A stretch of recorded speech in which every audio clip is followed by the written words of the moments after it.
नमस्कार सम्पूर्णलाई। आज फेरि अर्को कविता लिएर आइसकेको छु। मेरो कविताको शीर्षक छ विचारहरूको विचलन। कविता यसरी सुरु हुन्छ। मार्क्सवादका मलाम गएका पाखण्डीहरू पुँजीवादको जन्ती बनेर फर्केका छन्। पुँजीवादको खुल्ला बजारमा लिलाममा छ पाप धर्म न्याय अन्याय। भ्रष्टहरूको दर्शनले भ्रममा पारेको छ दुनियाँ। सडेका छन् विचारहरू, सडेका विचारहरूले सम्हालेको छ सत्ता। खै कहाँ छ सर्वहाराको शासन, खै कहाँ छ बुर्जुवाहरूको चिहान, खै कहाँ छ रक्तिम क्रान्तिले रचेका शान्ति र सुशासन, खै कहाँ छ समृद्धि र स्वाधीनता।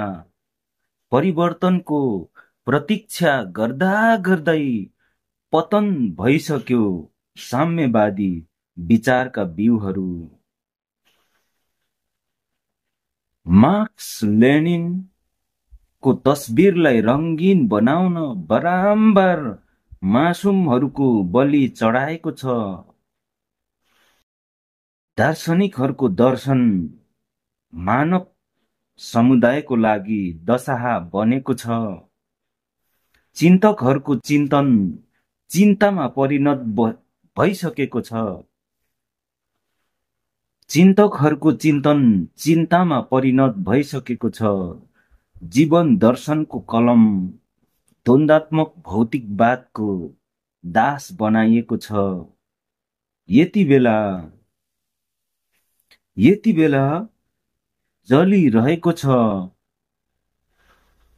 समाजवाद, पुँजीवाद र साम्यवादको आगोमा। खरानी बनेको छ महान पृष्ठ कम्युनिस्ट मेनिफेस्टो। बहुराष्ट्रिय कम्पनीको अदृश्य हातहरूले खुकुलो बनाएको छ देशभक्ति। मानव सभ्यताको गल्लीमा लापत्ता भएको छ मानव अधिकार, मानवता। धन्यवाद।